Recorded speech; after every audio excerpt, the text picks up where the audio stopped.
Time debate Bhubharati ధరణిని బంగాళాఖాతంలో కలిపితే వచ్చినటువంటి కొత్త చట్టం భూభారతి ఈరోజు బిల్లును రాష్ట్ర అసెంబ్లీలో మంత్రి పొంగులేటి శ్రీనివాసరెడ్డి ప్రవేశపెట్టడం జరిగింది. దీంట్లో భాగంగా లక్షలాది ఎకరాలకు స్వేచ్ఛ రాబోతోంది. ఇంతకాలం విజయ్ గారు ఇందాక మీరు అడిగి అంటే మీరు చెప్పబోయేటువంటి దానికి కొనసాగింపుగా నాదొక ప్రశ్న. సో 18 లక్షల ఎకరాల వరకు పార్ట్ బిలో ఉన్నాయి. సో దీనికి ధరణి న్యాయం చేయలేదు. ధరణి లక్షలాది ఎకరాలు భూమి ధరణి వల్ల నష్టపోయింది. మీరు అన్నట్టు కొంతవరకు 90% లాభం జరిగితే చాలా వరకు నష్టం కూడా ఉంది. ఆ నష్టంకి ప్రతిఫలంగానే ఈరోజు పూర్తిగా ప్రక్షాళన చేస్తున్నాం. సో ఈ పూర్తి ప్రక్షాళన ఎట్లా చెప్తారు? పూర్తి ప్రక్షాళన టైం బీయింగ్లే నడుస్తుంది. ఇప్పుడు ఒకవేళ ఇప్పుడు ఈ రోజు తీసుకొచ్చిన క్లారిటీ ప్రభుత్వం కూడా ఇవాళ భూభారతి పోర్టల్ చట్టాన్ని తీసుకొచ్చింది. యాజ్ ఇట్ ఈజ్గా ఇప్పుడున్న ధరని పాస్బుక్లు ఎక్కుతాయా ఎక్కువ అది క్లారిటీ చేయాలి. ఎక్కలేదు మొత్తం సర్వే చేసి అన్నారు, సర్వే చేస్తాము, డ్రోన్ సర్వేలు చేస్తాము, ఈ సర్వేలు చేస్తాము, డిజిటల్ ఇవన్నీ సర్వేలు చేసినాక మళ్ళీ ఎవరి భూమి ఏందో మళ్ళీ అప్లై చేసుకొని పాత పాస్బుక్ పెట్టి అప్లై చేసుకోండి, అప్పుడే మళ్ళీ కొత్త పాస్బుక్లు ఇస్తాము, అప్పుడే మళ్ళీ పోర్టల్లోకి ఎక్కుతామంటారా? ఈ క్లారిటీ ఒకవేళ అట్లే ఉంటే అన్ని పంచాయతీలు ఇప్పుడు VRN బేస్ చేసుకొని అంతే కదా. ఇప్పుడు అది పెద్ద కన్ఫ్యూజన్, అది క్లారిటీ ఇవ్వాల్సినటువంటి అవసరం ఉంటుంది. యాజ్ ఇట్ ఈజ్ ఇప్పుడు ఎట్లుంది అట్నే ఉంటుందా ఉండదా? ఇప్పుడు పాస్బుక్ నాకుంది, నా పాస్బుక్ లో నా ఎన్ని ఎకరాలు ఇప్పుడు వీళ్ళు కొత్తగా వచ్చే భూభారతి పాస్బుక్ లో ఎక్కుతుందా ఎక్కదా, ప్లస్ భూభారతి అని పాస్బుక్ ఇస్తారా ఇవ్వరా? మీ భూమి అయితే మీకు ఎక్కుతుంది. అదే టెక్నికల్ నేను అప్లై చేసుకోవాలి. డౌట్స్ వస్తాయి. ఇప్పుడు నేను అప్లై ఎట్లా ఇప్పుడు భూభారతి అని ఎక్కడి నుంచి తీసుకుంటారు? అది మీరు ధరణిలో ఎక్కడి నుంచి తీసుకుంటారు? ఇప్పటి వరకు వీళ్ళు చెప్పేది కొన్ని హైడ్ లో ఉన్నటువంటి భూమి హైడ్ లో ఉండదు, అందరు చూసుకోవచ్చు. ఒక పాయింట్, లక్షలాది ఎకరాలు బ్లాక్ లో ఉన్నాయి, ఏవైతే పార్ట్ బి లో ఉన్నాయో వాటన్నిటికీ స్వేచ్ఛ ఇస్తాం. పాస్బుక్లు ఉన్నాయి కూడా పార్ట్ బిలో ఉన్నాయి, బ్లాక్ లిస్ట్ లో ఉన్నాయి, వాటిని కూడా ఏదో ఫ్రీడమ్ ఇస్తాం అంటున్నారు. ఒక స్వేచ్ఛాయుతంగా భూములు ఉంటాయి అంటున్నారు. అయితే ఈ భూభారతి కేవలం వీటి పరిష్కారానికేనా? గతంలో ఉన్న వాళ్ళు మళ్ళీ కొత్తగా ఏమైనా అప్లై చేయాలన్నది ఇప్పుడు మీరు అడుగుతున్నారు. అదే వస్తుంది. వీళ్ళు పెడుతున్నది భూభారతి పోర్టల్ సేమ్ అంటే యాజ్ ఉండాలి, జస్ట్ రంగులు మారు అంతే కదా, పేరు మార్చు. అది మేము కొత్తగా తీసుకొచ్చినాం ఇవన్నీ చేస్తున్నాం అంటే మొత్తం భూమిని అట్లా కొద్ది రోజులు అట్లా పెట్టి మీరు మళ్ళీ అప్లై చేసుకోవాలి. మేము సర్వే చేస్తున్నాం, ఈ సర్వే చేసిన తర్వాత మీరు అప్లై చేసుకున్నాకనే ఈ భూమి ఈ పాస్బుక్ నుంచి ఈ పాస్బుక్ ఎక్కిస్తాం అని చెప్తారా?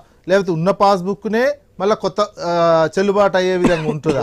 లేదా కొత్త పాస్బుక్ ఇస్తారా? పాస్బుక్స్ ప్రవేశపెట్టకంటే ముందు మరి అయితే దాని మీద ధరణి అని ఉంటది.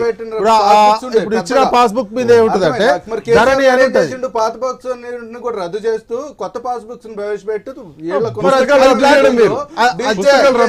పుస్తకాలు తీసుకొచ్చిండు. ఇప్పుడు దాంట్లో అవకతవకలు జరిగినాయి. ఇప్పుడు ఏంది? ఇప్పుడు అసలు ఒక్క నిమిషం, భూ ఆధార్ అని అంటున్నారు. పాస్బుక్ అనేది కొత్తది ఇస్తారా? పాత పాస్బుక్ చెల్లుతుందా లేదా? పాత పాస్బుక్ నుంచి కొత్త పాస్బుక్ లోకి పోవాలంటే ఏంటి? నాకు తెలిసి కొత్తగా వచ్చేటువంటి రిజిస్ట్రేషన్స్ కి కొత్త పాస్బుక్ ఇస్తారేమో అని నాకు అనిపిస్తుంది. అట్లా ఎట్లా ఇస్తారు? ధరణి అని ఉంటుంది దీని మీద. మరి అట్లా ఇచ్చారనుకో, అట్లా ఇస్తే అలా ఇస్తే బ్యాంక్ కూడా ఏమంటాడు? ధరణి అని ఉంటుంది దాని మీద, పాస్బుక్ మీద ధరణి అని ఉంటది, ఆ పాస్బుక్ నెంబర్ వేరే ఉంటది, ఇవన్నీ ఉంటాయి. మళ్ళీ అక్కడ ఈ లెక్కన చదువుకున్నప్పుడు యూనివర్సిటీ పేరు మారిస్తే పాత యూనివర్సిటీ పేరు పనికిరాదు అన్నట్టు అనుకోవాలా? క్లారిటీ ఇవ్వాలి. అది ఇది యూనివర్సిటీ వేరు, ఇది భూమి అండి, ఇది ఆస్తి, అది సర్టిఫికేట్, ఇది ఆస్తి. ఇది ఇప్పుడు ఏంటంటే వాల్యూ పెరిగింది. వెనకట్లాగా ఉంటే తిరుగుంటుండే. ఇప్పుడు ప్రతి గుంట భూమి కూడా తెలంగాణలో వాల్యూ అయినటువంటి భూమి. గుంట భూమి కూడా పంచాయతీలు అవుతుంటాయి, పెద్ద పెద్ద ఎత్తున పంచాయతీలు అవుతాయి. బాటకాడ కూడా అంతే కదా. ఇట్లా ఈ సిస్టమ్ నుంచి ఈ సిస్టమ్ మారుతప్పుడు నువ్వు ఎన్ని పంచాయతీలు అవుతాయి అనేది కూడా చూడాల్సినటువంటి అవసరం. ఉన్నటువంటిది ఏంది? దాదాపు తెలంగాణ భూభాగం 2,76,00,000 ఎకరాలు భూమి ఉంది. 2,76,00,000 ఎకరాలలో నీకు పంచాయతీ 10-18 లక్షల ఎకరాలలో పంచాయతీ ఉన్నది. అదేది అన్ని ఎన్ని తీవ్రమైన సమస్యలు ఉన్నాయో ఎన్ని ఉన్నాయో తెలియని, అది ప్రభుత్వ భూమి ఎన్ని ఉన్నాయో అవన్నీ తేల్చుకోవాలి. ఈ మాక్సిమం ఉండేది ఈ 18 లక్షల ఎకరాలలోనే పంచాయతీలు ఉంటాయి. ఇక పంచాయతీ ఎన్నికల నుంచి కేసీఆర్ తన అనునాయులకే భూమిని మొత్తం అప్పచెప్పుకునేలాగా ధరణి తీసుకొచ్చుకున్నారు అన్నదే పెద్ద పంచాయతీ ఎన్నికల ప్రచారంలో వాడారు. బయట పెట్టండి.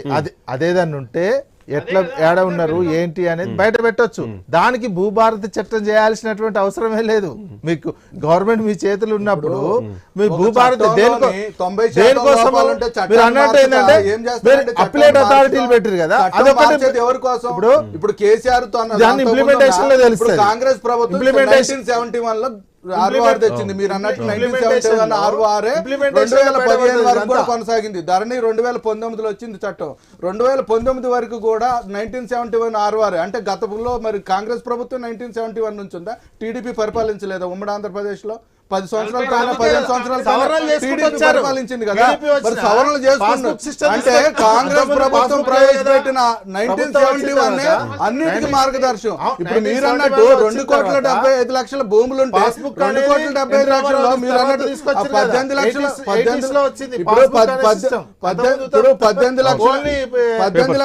18 లక్షలు ఎకరాలకి సమస్యలు ఉన్నప్పుడు మిగతా వాటి సమస్యలు లేవని అర్థం. సంస్కరణ చేసుకుంటూ భూమి 71 లో తీసుకొచ్చిన మరి అదే ఆర్ఆర్ చట్టం ఉంచొచ్చు కదా కేసీఆర్. ధరణి ఎందుకు మార్చాడు? మరి ఇప్పుడు అదే ఆర్ఆర్ మార్చొచ్చు కదా, అతను పేరు పెట్టి ధరణి డిజిటల్ సంస్కరణ చేసుకుంటే అయిపోతుంది కదా, పూర్తిగా మార్చాలి చట్టాన్ని ఎందుకు మార్చాలంటే 50 సంవత్సరాలు 60 సంవత్సరాలు పనికొచ్చిన ఆర్ఆర్ మరి దాంట్లో నీకు లోపాలు ఉంటే మరి అదే కంటిన్యూ చేయొచ్చు కదా. సామాన్య ప్రజానీకానికి భూ హక్కులు అనేవి అందకూడదు, ఖచ్చితంగా దొరల పరిపాలనలో మాత్రమే భూములు ఉండాలి, టెక్నాలజీ బేస్ ఉండాలనే ఉద్దేశంతో కేసీఆర్ ధరణి వచ్చింది. ఇది క్లియర్ కట్ గా అర్థమవుతుంది. పట్టాదారు కాలంలో మాత్రమే పాస్ బుక్ తీసుకొచ్చి వాళ్ళకే రైతు బంద్ చేసి వేల కోట్ల రూపాయల ప్రజాధనాన్ని దుర్వినియోగం చేసిన మాట వాస్తవం. ఈ రోజు సామాన్యుడికి విజయ్ గారు ఈ పాయింట్ యాక్సెప్ట్ చేస్తున్నాం. ఎందుకంటే చాలా మంది భూములు కొనుగోలు అమ్మకాలు జరిగిన తర్వాత కూడా ఈ రోజు కూడా అధికారికంగా వాళ్ళైనా కానీ వాళ్ళ కాలం లేకపోవడం మళ్ళీ పాత వాళ్ళ పేరు మీదకి వెళ్ళిపోయింది. పాత వాళ్ళు అదే వచ్చింది ఎవరి పేరు మీదనే లక్షల ఒక్క నిమిషం. అది ఎందుకు వచ్చింది? మన వెనక తెలిసి తెలియక భూమి కొన్న తర్వాత నా భూమి అనుకుంటున్నారు ఊర్లలో. ఏంటంటే బట్ విఆర్ఏ వ్యవస్థను అట్లాగే ఉంచితే ఇంత పెద్ద సమస్య ఉండకపోయింది కదా తెలంగాణలో. ఇప్పుడు అది రైతాంగం ఎంతమంది చదువుకున్న వాళ్ళు ఉన్నారు? ఒక్క నిమిషం.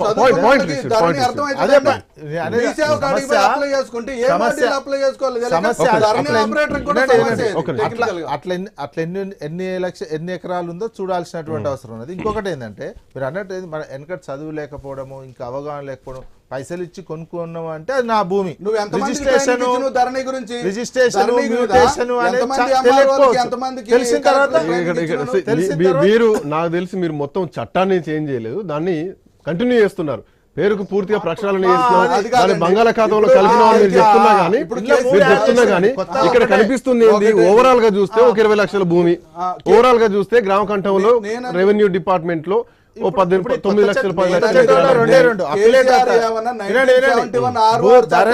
భూభారతికి ఏం చేంజ్ లేదు, పేరు చేంజ్ చేశారు, అప్లేట్ అథారిటీలు పెట్టారు, ట్రిబ్యునల్ పెట్టారు, భూ Aadhaar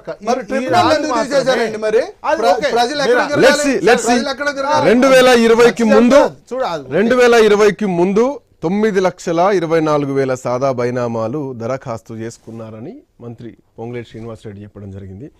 at the same time Bhubharati 2024 బిల్లును ఈరోజు అసెంబ్లీలో ప్రవేశపెట్టడం జరిగింది. 1971లో కాంగ్రెస్ పార్టీ అధికారంలో ఉన్నప్పుడు తీసుకొచ్చినటువంటి ఆర్ఓఆర్ చట్టాన్ని ఆ తర్వాత తెలంగాణ రాష్ట్రం ఏర్పడ్డ తర్వాత కేసీఆర్ మళ్ళీ ధరణిగా మార్చడం జరిగింది. కొత్త ఆర్ఓఆర్ చట్టం రావడం జరిగింది. అయితే ధరణిలో లక్షలాది ఎకరాల భూ కుంభకోణం జరిగింది. కేసీఆర్ తన అనునాయులకే ఆ భూమిని అప్పజెప్పుకున్నారు. దీంట్లో చాలా హైడ్ సిస్టమ్ ఉంది. హైదరాబాద్ చుట్టుపక్కల పరిసర ప్రాంతాల్లో ఉన్నటువంటి main the heart of the సిటీకి బార్డర్లో ఉన్నటువంటి భూములు మొత్తం కూడా వాళ్ళ కనుసన్నల్లోనే ఉన్నాయి. వాళ్ళ పేరు మీకు రిజిస్ట్రేషన్ అయినటువంటి అంశాన్ని ఎన్నికల ముందు ప్రచారాస్త్రంగా కాంగ్రెస్ పార్టీ వాడింది. బంగాళాఖాతంలో కలుపుతా అన్నారు.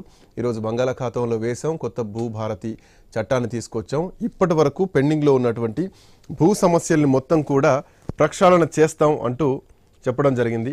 దీంట్లో రాబోయే రోజుల్లో భూ వివాదాలకు అసలు తావు లేకుండా ఒక ఎంజాయ్మెంట్ సర్వే ద్వారా శాశ్వతమైనటువంటి పరిష్కారం చేస్తా అంటున్నారు. బట్ రెవెన్యూ డిపార్ట్మెంట్లో ఎప్పటికప్పుడు కొత్త సమస్యలు వస్తూనే ఉంటాయి, సివిల్ కేసులు వస్తూనే ఉంటాయి. ప్రభుత్వం ఎట్లా వీటిని నివృత్తి చేయబోతుందన్నది